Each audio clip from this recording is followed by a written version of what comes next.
সচিবালয়ের নাশকতার অভিযোগে 420 আনসার সদস্য সহ 10,000 আসামির বিরুদ্ধে মামলা। 189 জনকে নেওয়া হলো সিএমএম আদালতে। ফেনী, কুমিল্লা সহ বিভিন্ন এলাকায় বন্যা পরিস্থিতির উন্নতি। নোয়াখালী, লক্ষ্মীপুরে নিম্নাঞ্চল প্লাবিত, খাদ্য ও বিশুদ্ধ পানির সংকট।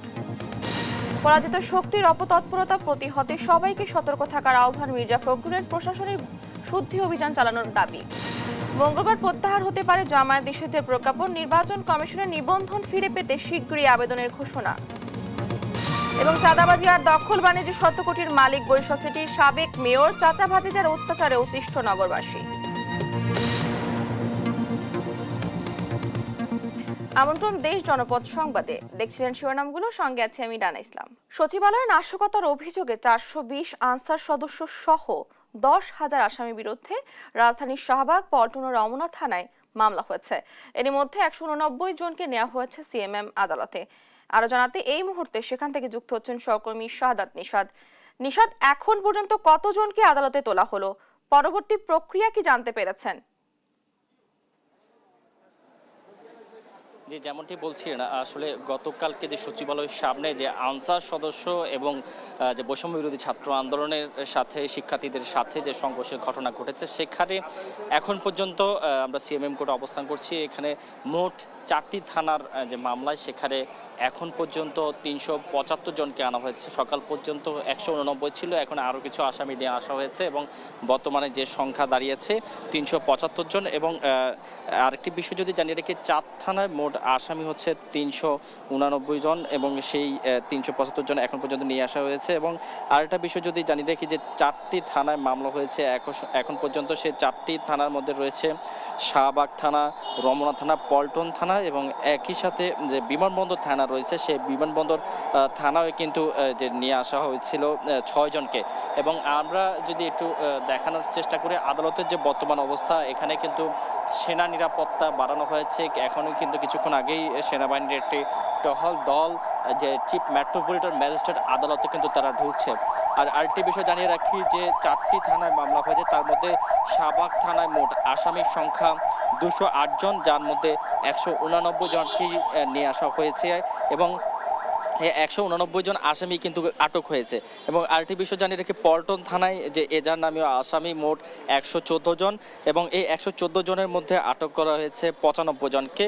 এবং রমনা থানায় যে মোট আসামির সংখ্যা 98 জন, যার মধ্যে 85 জনকে গ্রেপ্তার করা হয়েছে। এবং এছাড়াও এই বিমানবন্দর থানায় আরও 6 জনকে গ্রেপ্তার করা হয়েছে। সবশেষ মোট যে অজ্ঞাতনামা আসামি বিভিন্ন থানার মামলায় 1 থেকে 2,000 করে আসামি, যাদেরকে অজ্ঞাতনামা আসামি হিসেবে ধরা হয়েছে। তবে আসামি যারা রয়েছে তাদেরকে আদালতের যে হাজতখানা রয়েছে সেই হাজতখানায় নিয়ে আসা হয়েছে। এখনও আসলে তাদেরকে আদালতে ওঠানো হয়নি। এবং সেই সাথে আরেকটা যদি জানিয়ে রাখি, কিছুক্ষণের মধ্যে তাদেরকে আদালতে ওঠানো হবে এবং এখন পর্যন্ত তাদেরকে আদালতে ওঠা হয়নি। এবং একই দিনে আজকে কিন্তু আওয়ামী লীগের সাবেক দপ্তর সম্পাদক আব্দুস সুবহান গোলাপ, তাকেও সন্ধ্যায় এখানে আদালতে ওঠানোর কথা রয়েছে। এবং সেই সাথে সেই নিরাপত্তা যে ব্যবস্থা, সেই নিরাপত্তা ব্যবস্থা আমরা দেখেছি এখানে ব্যাপক সংখ্যক পুলিশ সদস্য উপস্থিত হয়েছে এবং একই সাথে সেনাবাহিনীর যে টিম তারাও কিন্তু এখানে অবস্থান নিয়েছে। তো সবকিছু মিলিয়ে এখন পর্যন্ত যে আনসার সদস্য যাদেরকে গ্রেপ্তার করা হয়েছে তাদেরকে যে আদালতের যে হাজতখানা রয়েছে সেখানে রাখা হয়েছে। কিছুক্ষণ মধ্যে তাদেরকে আদালতে তোলা হবে। তো এই ছিল সিএমএম কোর্ট থেকে আমার কাছে থাকা সবশেষ খবর। নিশাদ, ধন্যবাদ আপনাকে। কোর্ট প্রাঙ্গণ থেকে যুক্ত ছিলেন আমাদের সহকর্মী। ভারতের পানিতে ডুবে যাওয়া বাংলাদেশের কয়েকটি জেলার সার্বিক বন্যা পরিস্থিতির কিছুটা উন্নতি হয়েছে। 11 জেলায় পানিবন্দী রয়েছে অন্তত 40 লাখ মানুষ। ত্রাণ সামগ্রীর অপেক্ষায় বানভাসীরা। সহকর্মীদের পাঠানো তথ্যচিত্রে ফারজানা ইসলামের ডেস্ক রিপোর্টে দেখুন বিস্তারিত। ফেনীর ফুলগাজী, পরশুরাম ও ফেনী সদরের বন্যা পরিস্থিতির কিছুটা উন্নতি হলেও এখনো পানিবন্দী ছাগলনাইয়া, সোনাগাজী ও দাগনভূঞা উপজেলাবাসী। বন্যা কবলিত হয়েছে জেলার 8 লাখ মানুষ। বিভিন্ন আশ্রয় কেন্দ্রে রয়েছে 1,50,000 মানুষ। জেলা পর্যায়ে সেনাবাহিনীর একটি স্বাস্থ্য ক্যাম্প করা হয়েছে। এর বাইরে জেলার 250 বেড হাসপাতালের বাইরেও 7টি বেসরকারি হাসপাতালকে আমরা এই স্বাস্থ্য সেবার জন্য আমরা ওপেন করে দিয়েছি। এদিকে গোমতী ও কাকরি নদীর পানি বিপদসীমার উপর দিয়ে প্রবাহিত হচ্ছে। ফলে দুর্ভোগে দিন কাটছে কুমিল্লার 14 গ্রাম, নাঙ্গলকোট, লাকসাম, মনোহরগঞ্জ সহ বিভিন্ন উপজেলার অন্তত 8 লাখ মানুষের। প্লাবিত হয়েছে 14 উপজেলার অন্তত 295টি গ্রাম। মালসামনা সব কিছু পানির তলে পড়ে গেছে, চাল টাল ডাল সব কিছু পানির তলে। এইভাবে ঘর দরজা সব কিছু পানির নিচে গেছে গা তলায়, আর অনেক মাটির ঘর আছে ভাঙ্গি আমরা পড়ে দিছি। উজান থেকে নেমে আসা পানিতে প্লাবিত হচ্ছে লক্ষ্মীপুরের নতুন নতুন এলাকা। আশ্রয় কেন্দ্রগুলোতে বাড়ছে মানুষের সংখ্যা। সমন্বয়ের অভাবে সুষ্ঠুভাবে ত্রাণ সামগ্রী বিতরণ হচ্ছে না বলে অভিযোগ করেন ভুক্তভোগীরা। আশেপাশে এখন পর্যন্ত কেউ ত্রাণ বা বিভিন্ন আশা যোগাযোগের কেউ করে নাই, বুঝছেন। 3-4 ফুট পানি বেড়ে গেছে। এখন আমরা এই পানিবন্দী অবস্থা আছে, এই দেখেন পানি আর পানি নামারও কোনো নিষ্কাশন নাই। মৌলভীবাজারে পানি নেমে যাওয়ায় স্পষ্ট হয়ে উঠেছে বন্যার ক্ষত। ক্ষতির পরিমাণ এলজিডি সড়কে 84 কোটি, সড়ক বিভাগে 50 কোটি, প্রাণী সম্পদে 84 লাখ এবং মৎস্য খাতে 7 কোটি টাকার মতো। আমরা গড় পানি আসলো, পানি বান্ধে লামছে গড়ের থেকে, আমরা বান্ধ হয়ে আসি, আমরা তো ফের লেগে গড় যাইতাম পারতাম না। রাস্তা আসি গড় ফেক বইতে পারি না, উঠতে পারি না, ঘুমাইতে পারি না, সড়কের বাজে ঘুমাই। এখন আওলাদ করিয়া ক্ষেত কৃষি করছিলাম, তাগুলো গেছে। এখন আমরা কেমনে চলতাম, কেমনে খাইতাম, বহুত মুশকিলের মাঝে আছি। চট্টগ্রামের হাটহাজারী, ফটিকছড়ি ও রাউজানের আঞ্চলিক সড়ক তলিয়ে গেছে। ডুবে গেছে সড়ক ও ফসলের জমি, ভেসে গেছে পুকুরের মাছ। ফারজানা ইসলাম, নিউজ ডেস্ক, দেশ টিভি। উজানের ঢল আর রাতভর বৃষ্টিতে নোয়াখালীতে বাড়ছে পানি। এ নিয়ে আলোচনাতে নোয়াখালী থেকে যুক্ত হচ্ছেন সহকর্মী মাওলা সুজন। সুজন, বন্যা পরিস্থিতি কেমন দেখছেন? এ নিয়ে বিস্তারিত আমাদেরকে জানাবেন। ডানা বলছিলেন বন্যা পরিস্থিতির কথা, তো আপনাকে যদি বলতে হয় যে নোয়াখালীর সর্বশেষ পরিস্থিতি যেটা, নোয়াখালীতে গত টানা 2 দিন বৃষ্টির কারণে, অঝোরে বৃষ্টি হওয়ার কারণে পানি আবার বেড়েছে। গত 3-4 দিন আগে যেখানে পানি কমেছিল একটু, সেখানে এর চাইতে আরো দ্বিগুণ পানি বেড়ে গিয়েছে। তো পানি উন্নয়ন বোর্ড সূত্রে যেটি জানতে পেরেছি যে নোয়াখালীতে গত 2 দিনের টানা বৃষ্টির কারণে প্রায় 1 ফুটের মতো পানি সব জায়গায় বেড়েছে। একই সাথে যেটি বলতে হচ্ছে জেলা আবহাওয়া অফিস সূত্রে যেটা জানিয়েছে, গত 24 ঘন্টায় নোয়াখালীতে প্রায় 107 থেকে 108 মিলিমিটার বৃষ্টি হয়েছে। তো আপনাকে আরেকটি তথ্য জানিয়ে রাখতে যে আজকে সকালে নোয়াখালীর কোম্পানিগঞ্জের যে মুসাপুর রয়েছে, মুসাপুরে সেখানে একটা সুইচ গেট ভেঙে গিয়েছে। ওখানে 13টি গেট ভেঙে গিয়ে এটা সম্পূর্ণ তলিয়ে গিয়েছে পানির জোয়ারে বা পানির প্রবল চাপে এটি ভেঙে গিয়েছে। তো এটি ভেঙে যাওয়াতে আসলে এখন নোয়াখালীর কোম্পানিগঞ্জ, নোয়াখালী কবিরহাট উপজেলা এবং নোয়াখালী সদর উপজেলার যে পূর্বাঞ্চল রয়েছে সেটি পার্শ্ববর্তী ফেনী উপজেলা দাগনভূঞার সোনাগাজী সড়কটি এখন প্লাবিত হওয়ার একটি আশঙ্কা দেখা দিয়েছে। একই সাথে জনমনে একটি ভয় ও আশঙ্কা কাজ করছে। যখন জোয়ার আসবে তখন এই জোয়ারের পানি কতটুকু উচ্চতা উঠবে তা নিয়ে মানুষের মধ্যে একটা শঙ্কা কাজ করছে।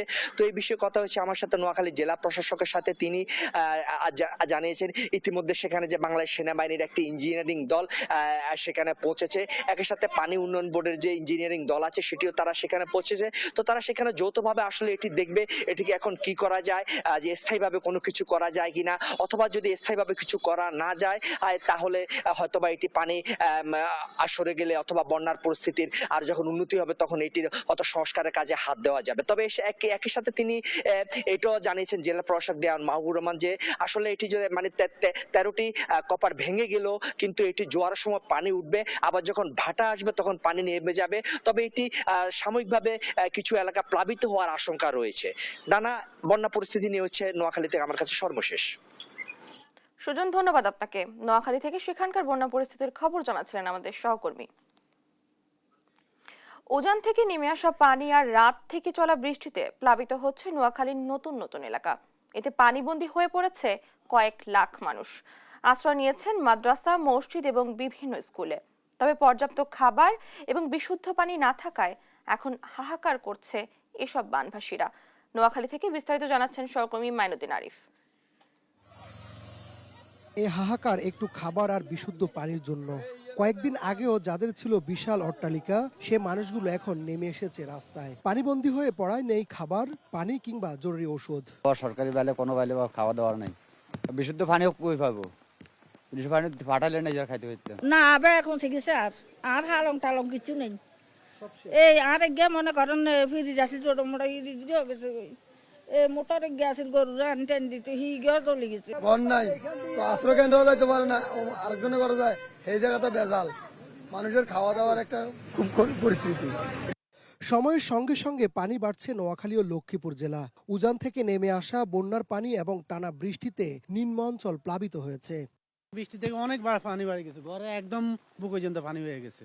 সমস্যা হয়, নিজে ঘর সমস্যা হয়। এখন না অসহায় ওই না পারি চলে যেতে, না পারি কিছু করতে, এখন অসহায়ের মতো আমরা এই জায়গার মধ্যে পড়ে আছি। বিভিন্ন এলাকায় পানিবন্দী হয়ে পড়েছেন কয়েক লাখ মানুষ।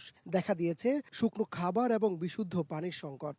গরু ছাগল সবগুলো, হাঁস মুরগ সবগুলো মারা গেছে। গরু আরেকখানে খুব অসহায় অবস্থা আছে, খাওয়া দাওয়া কিছু দিতে পারছে, শেষ সম্বলটুকু শেষ। আমার কোনো চলার মতো কোনো ব্যবস্থা নাই। আর গ্রামের দিকে ভয়াবহ অবস্থা, গ্রামের দিকে তো যাতায়াতের খুব অসুবিধা। বাঁচার আকুতি জানিয়ে কেউ রাস্তায় দাঁড়িয়ে, আবার কেউ নিজ বাসায় বসে অপেক্ষা করছেন একটু খাবার আর বিশুদ্ধ পানির আশায়। মাইনুদ্দিন আরিফ, দেশ টিভি, নোয়াখালী।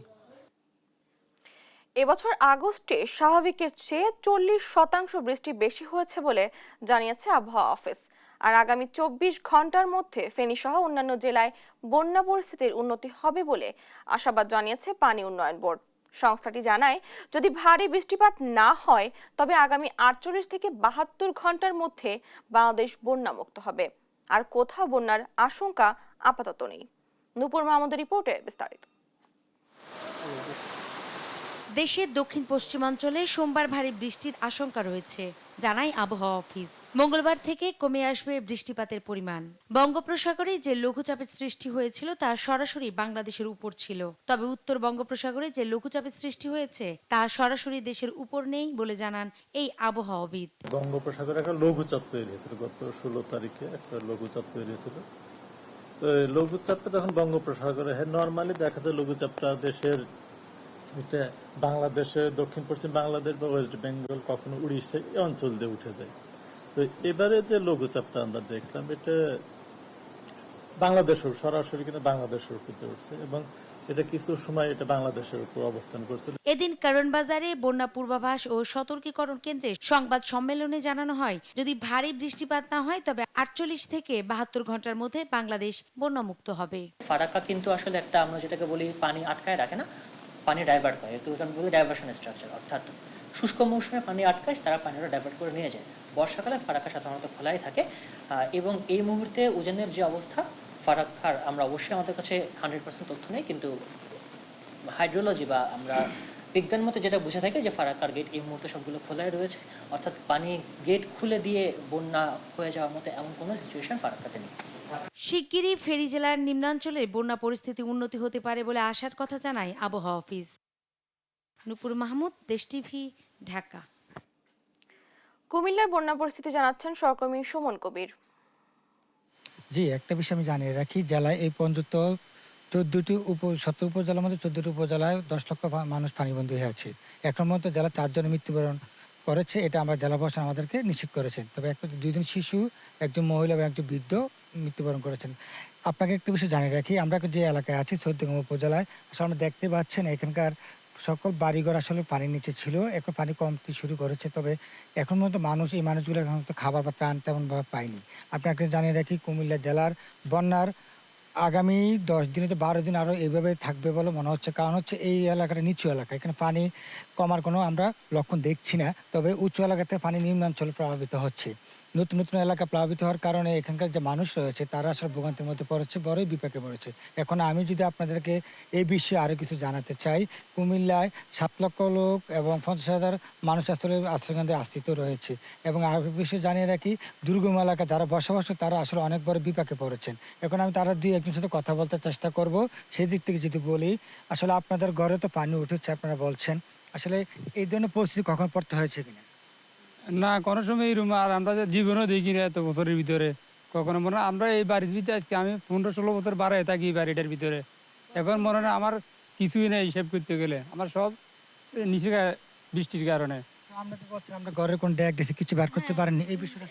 যে আমি ওই ফ্যাক্টরিতে চাকরি করি, মঙ্গলবার আমি ডিউটিতে ছিলাম, তখন 6টা বাজে আসি দেখি আমার ঘর দুয়ার একদম ডুবে গেছে। আমি একটা একদম বাতের ফাইলে আমার পরনের কাপড় চোপড় আমি বাইর করতে পারি নাই। আমি এদিকে ডলের ঢেউর জন্য আসতেই পারি নাই। তখন আমি মামার ঘরে ছিলাম রাতটা, তখন পরের দিন মামার ঘরে দুপুরবেলা পানি ঢুকে গেছে। এরপরে আমি আরেকজনের বাসায় গিয়ে ছাদের উপরে মানে 3 দিন ছিলাম, কালকে দুপুরে নামিয়ে আসছি। যেটা বলছিলেন, আমি যে বাসাটা এখন দাঁড়িয়ে আছি সেই বাসায় আসলে 30 জন লোক সদস্য রয়েছে। এখানে তারা এখন আসলে তেমন খাবার পায়নি। তারা এখন সরকারের কাছে এবং যারা বিত্তবান এবং প্রভাবশালী রয়েছে তাদের কাছে আসলে সাহায্য প্রার্থনা করেছেন। এই ছিল কুমিল্লা চৌদ্দগ্রাম উপজেলা থেকে সর্বশেষ তথ্য।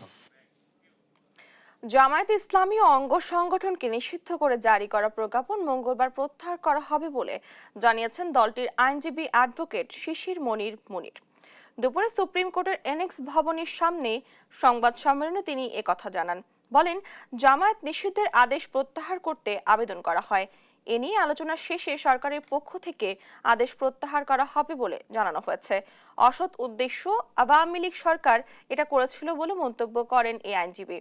এদিকে জামায়াতের নিবন্ধন বাতিলের সিদ্ধান্ত পুনর্বিবেচনা চেয়ে শিগগিরই আপিল বিভাগে আবেদন করা হবে বলেও জানান তিনি। গত 1 আগস্ট সরকারের নির্বাহী আদেশে জামায়াতকে নিষিদ্ধ করে সরকার। জামাতের সামনে ইস্যু হলো এখন জামাতের নিষিদ্ধের আদেশ সরকারিভাবে প্রত্যাহার করা। জামাতের সামনে দ্বিতীয় এজেন্ডা এখন জামাতের এই রেজিস্ট্রেশন মামলাটি উচ্চ আদালত কর্তৃক নিষ্পত্তি করানো। এই 2 কাজ করার পর পরবর্তী পদক্ষেপ হবে এর প্রতীক কি হবে, প্রতীক কি হবে না। তারা সংশ্লিষ্ট প্রশাসনিক কর্মকাণ্ড সম্পন্ন করেছেন।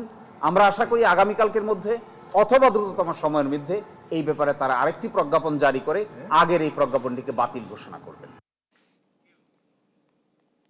পরাজিত শক্তি এখনো ষড়যন্ত্র লিপ্ত জানিয়ে তাদের প্রতিহত করতে জনগণকে সতর্ক থাকার আহ্বান জানিয়েছে বিএনপির মহাসচিব মির্জা ফখরুল ইসলাম আলমগীর।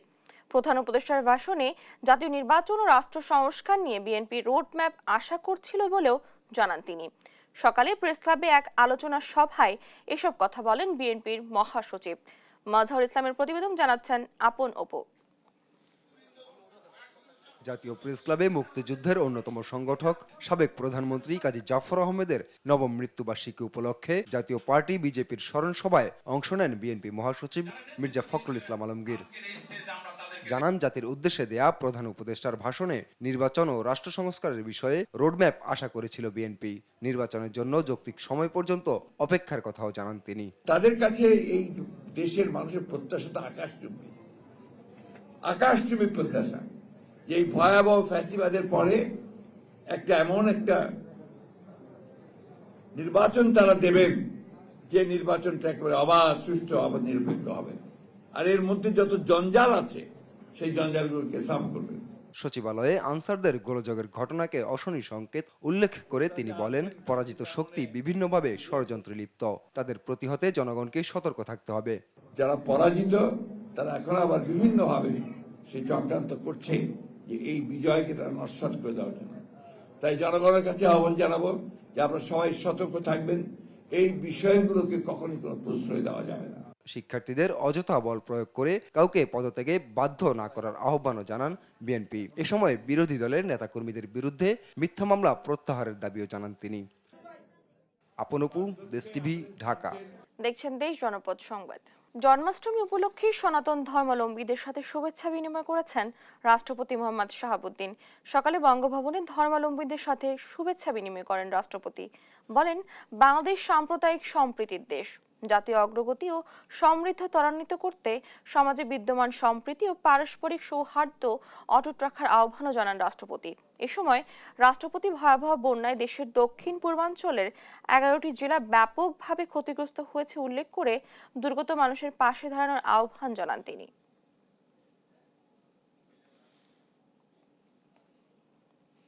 দেশকে এগিয়ে নিতে হলে ধর্ম, বর্ণ নির্বিশেষে ভেদাভেদ ভুলে একসঙ্গে কাজ করতে হবে। আন্তর্জাতিক পরিমণ্ডলে আমাদের সম্প্রীতি ও সাংস্কৃতিক ঐতিহ্যকে তুলে ধরতে সমাজে ধর্মীয় সম্প্রীতি বজায় রাখার পাশাপাশি পরম সহিষ্ণু ও সহনশীল আচরণ করতে আমি সকলের প্রতি আহ্বান জানাচ্ছি। বন্যার কারণে এবার সারা দেশে সীমিত আকারে পালন হচ্ছে হিন্দুদের আরাধ্য ভগবান শ্রীকৃষ্ণের শুভ জন্মাষ্টমী। মন্দিরে মন্দিরে বিশ্ব শান্তি ও মঙ্গল কামনায় হচ্ছে প্রার্থনা। বের হয়েছে শোভাযাত্রা। তবে বন্যা দুর্গত জেলাতে বের করা হয়নি শোভাযাত্রা, ছিল না আড়ম্বর কোনো আয়োজন। সহকর্মীদের পাঠানো তথ্য ছবিতে আপন উপর রিপোর্ট। বন্যার কারণে দেশের বিভিন্ন এলাকায় দেখা দিয়েছে মানবিক বিপর্যয়। তাই এবারে ভগবান শ্রীকৃষ্ণের জন্মতিথি শুভ জন্মাষ্টমী ছোট পরিসরেই পালন করছে দেশের সনাতন ধর্মাবলম্বীরা। সোমবার সকালে সিরাজগঞ্জ শহরের ভাসানী কলেজের সামনে থেকে বের করা হয় জন্মাষ্টমীর শোভাযাত্রা। বাদ্য বাজনা আর বিভিন্ন সাজে সজ্জিত হয়ে সনাতন ধর্মাবলম্বীরা অংশ নেন শোভাযাত্রায়। বন্যার্তদের জন্য ত্রাণ সহায়তা দেয়ায় বড় পরিসরে হয়নি এবারের আয়োজন। রাঙামাটি পৌরসভা প্রাঙ্গণে মঙ্গল প্রদীপ প্রজ্বলন, সাংস্কৃতিক অনুষ্ঠান ও আলোচনা সভার আয়োজন হয় জন্মাষ্টমী ঘিরে। সভা শেষে বের করা হয় বর্ণাঢ্য শোভাযাত্রা। শহর ঘুরে শোভাযাত্রা শেষ হয় জেলা প্রশাসক কার্যালয়ের সামনে এসে। খুলনায় শুধুমাত্র মন্দিরগুলোতে করা হয়েছে জন্মাষ্টমী উদযাপনের আয়োজন। সকাল থেকেই মন্দিরে মন্দিরে ভিড় করে ভক্তরা, প্রার্থনা করে বিশ্ব শান্তি ও মঙ্গল কামনায়। জন্মাষ্টমী উদযাপনের টাকা বন্যার্তদের সহায়তা হিসেবে দেয়ায় বের করা হয়নি শোভাযাত্রা, বিতরণ করা হয়নি প্রসাদ। পঞ্চগড়ে পূজা অর্চনা ও শোভাযাত্রায় পালিত হয়েছে শ্রীকৃষ্ণের জন্মাষ্টমী। সকাল থেকেই মন্দিরে জড়ো হয়ে পূজা অর্চনা করেন ভক্তরা। দুপুরে বের হয় শোভাযাত্রা। বন্যা দুর্গত ফেনী, নোয়াখালী, কুমিল্লা, লক্ষ্মীপুর সহ অনেক জেলাতেই ছিল না জন্মাষ্টমীর উৎসব আমেজ। হয়নি কোনো আড়ম্বর আয়োজন, বের হয়নি শোভাযাত্রা। আপন অপু, নিউজ ডেস্ক, দেশ টিভি। 15 ঘন্টা পরও নেভেনি নারায়ণগঞ্জের রূপগঞ্জের গাজী টায়ার ফ্যাক্টরি আগুন। রোববার রাত 10:30টার দিকে এই অগ্নিকাণ্ড ঘটে। বিলাল হোসেনের তথ্যচিত্রে সালমা জাহানের ডেস্ক রিপোর্ট। প্রায় 15 ঘন্টা পেরিয়ে গেলেও নিয়ন্ত্রণে আসেনি নারায়ণগঞ্জের রূপগঞ্জে গাজী টায়ারের কারখানার আগুন। আগুন নেভাতে কাজ করছে ফায়ার সার্ভিসের 12টি ইউনিট। রোববার রাত 10:30টার দিকে একদল বিক্ষোভকারী কারখানার ভেতর প্রবেশ করে আগুন জ্বালিয়ে দেয়। এই সময় সেখানে কর্মরতের চিৎকার শুনে আশেপাশের লোকজন গিয়ে তাদের উদ্ধার করে। খবর পেয়ে আগুন নিয়ন্ত্রণে ফায়ার সার্ভিসের 7টি ইউনিট যায়। এতে কারখানার ভেতরে থাকা মালপত্র ও মেশিনারিজ পুড়ে গেছে। এখন পর্যন্ত কোনো হতাহতের খবর পাওয়া যায়নি, তবে 14 জনকে জীবিত উদ্ধার করা হয়েছে। আগুন নেভানোর পর তদন্ত করে ক্ষয়ক্ষতির পরিমাণ জানানো হবে বলে জানান ফায়ার সার্ভিসের এই পরিচালক। টায়ার এবং টায়ারের কাঁচামাল, রাবার, প্লাস্টিক এই টাইপের দাহ্য পদার্থ ছিল, যার কারণে আগুনটা চতুর্দিকে এই ফ্যাক্টরিতে ছড়িয়ে পড়ে। এখানে কতটুকু ক্ষয়ক্ষতি হয়েছে সেটিও আমরা তদন্ত করে আগুন নেভানোর পরে বলতে পারবো। এদিকে নিখোঁজের খোঁজে কারখানার সামনে ভিড় জমিয়েছে স্বজনরা। নিখোঁজদের তালিকা করছে ফায়ার সার্ভিস। রাতটা সারা রাতটা যাই নাই গান, যার পরে তো সবকে খোঁজাখুঁজি করছি, মানে পাইলাম না তারে। আর কালকে রাত্রে 10টার সময় ওখানে আসছিল, কিন্তু পাওয়া যায়নি। বলছে যে ওখানে আগুন লাগছে, ওটা আমি দেখতে যাবো। ওই কথা বলে সে মনে ভিতরে ঢুকছে, তার কোনো সন্ধান পাওয়া যাচ্ছে না। আগুনের শিখায় লাল হয়ে আছে গাজী টায়ার ফ্যাক্টরির ভেতরের অংশ। নিউজ ডেস্ক, দেশ টিভি। সচিবালয়ে নাশকতার অভিযোগে 420 আনসার সদস্য সহ 10,000 আসামির বিরুদ্ধে রাজধানীর শাহবাগ, পল্টন ও রমনা থানায় মামলা হয়েছে। এর মধ্যে 189 জনকে নেওয়া হয়েছে সিএমএম আদালতে। এ নিয়ে ব্রিফ করছেন আইনজীবী, সরাসরি চলে যাচ্ছে সেখানে। তাদের সেটা পূরণ না করে এবং তাদেরকে মামলা দিয়ে জেল হাজতে প্রেরণ করা হয়েছে। বিজ্ঞ আদালত সন্তুষ্ট হয়ে তারপরে তার সিডব্লিউ মূলে জেল হাজতে প্রেরণ করেছে। আমরা আদালতকে এও বলেছি যে একজন আনসার সদস্য শুধু না, একজন বাংলাদেশের সাধারণ নাগরিকও আইন এবং আদালতের কাছে এসে সে ন্যায্য দাবি করতে পারে। আদালতের কাছে আমরা জামিন চাইতে পারি এবং আদালত সেটা নিরপেক্ষ ভূমিকা পালন করে এবং জুডিশিয়ালের মাধ্যমে সে ন্যায় বিচার পেতে পারে। কিন্তু আমরা সেই ন্যায় বিচার পাই না। আমরা বিজ্ঞ আদালতের যে সাবমিশন রেখেছি, বিজ্ঞ আদালত আমাদের সাবমিশন অত্যন্ত মনোযোগ ও ধৈর্য সহকারে শুনেছেন, কিন্তু তারপরও আমরা জামিন চেয়েছি, কোনো আসামিকে জামিন দেয় নাই। জামিন নামঞ্জুর করে সিডব্লিউ মূলে তাদেরকে সকলকে জেল হাজতে প্রেরণ করা হয়েছে। মোরশেদ হোসেন শাহিন।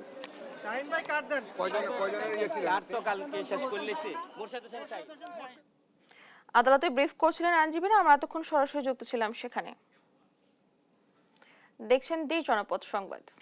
চাঁদাবাজি আর দখল বাণিজ্যে শত কোটির মালিক বনে গেছেন বরিশাল সিটি কর্পোরেশনের বর্তমান ও সাবেক মেয়র।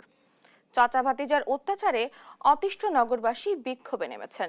তবে স্বৈরাচার হাসিনার পতনের পর থেকেই উধাও বরিশালের এই দুই সাবেক মেয়র।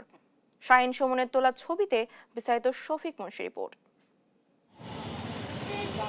2018 সালে প্রশ্নবিদ্ধ নির্বাচনের মধ্য দিয়ে বরিশাল সিটি কর্পোরেশনের মেয়র নির্বাচিত হন আওয়ামী লীগের প্রার্থী সেরনিয়াবাত সাদিক আব্দুল্লাহ।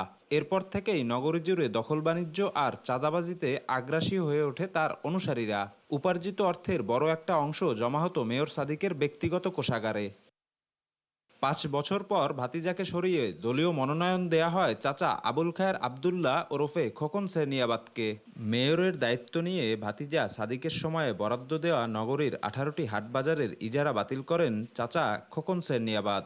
এগুলো দখলে নেয় তার নিজের লোকজন। নগরীর 2টি বাস টার্মিনাল সহ লঞ্চঘাট ও বালুমহল সহ অন্যান্য স্থাপনাও সাদিক আব্দুল্লাহর অনুসারী দখলদারদের কাছ থেকে পুনরায় দখলে নেয় খোকন অনুসারীরা। নগরীর অটো সার্ভিস থেকে প্রতিদিন চাঁদা নেওয়া হয় লক্ষাধিক টাকা। এভাবেই ফুলে ফেপে ওঠে খোকন সেরনিয়াবাত ও সাদিক আব্দুল্লাহর সম্পত্তি। কিছুদিনের মধ্যেই কোটি কোটি টাকার মালিক বনে যান খোকন সেরনিয়াবাত। বিভিন্ন বাজারগুলি তারা দখলদারিত্ব করে সিটি কর্পোরেশনের দোহাই দিয়ে সাধারণ মানুষের রেকর্ডীয় সম্পত্তির উপরে তারা বিভিন্ন রকম বুলডোজার চালিয়েছেন। চাঁদাবাজির কথা এখন বলা যায়, ওই সময় তো নামও লওয়া যায় না, কেননা যেই চাঁদাবাজি উচ্চারণ করছে তারই হত্যা করা হয়েছে, তারই মামলায় জড়িত করা হয়েছে। চাচা ভাতিজার অনিয়মের শিকার হন খোদ সিটি কর্পোরেশনের কর্মচারীরা। বিক্ষোভে নামেন মেয়রের বিরুদ্ধে। একবেলা খাইয়ে 2 বেলা না খাইয়ে এখানে চাকরি করতেছে সবাই, এটা আমি একা না, এখানে সবাই। আর যেহেতু এরকম করতেছে, কতদিন মানুষ এইভাবে পেটে পাথর বাঁধতে বাঁচবে?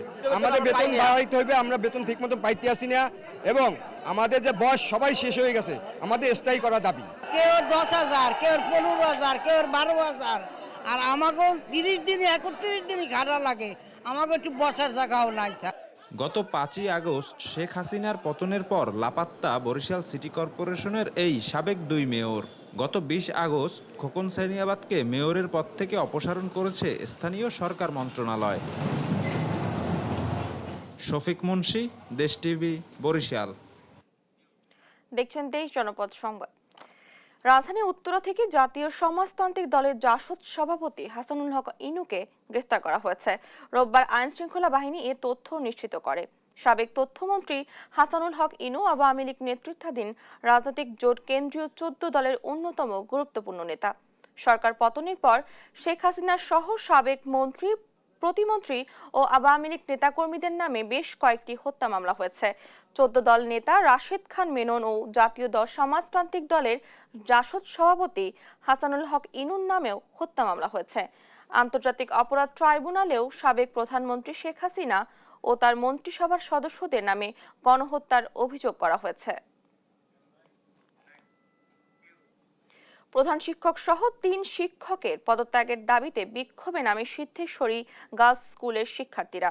দুর্নীতি, অনিয়ম সহ নানা অভিযোগ আনা হয় তাদের বিরুদ্ধে।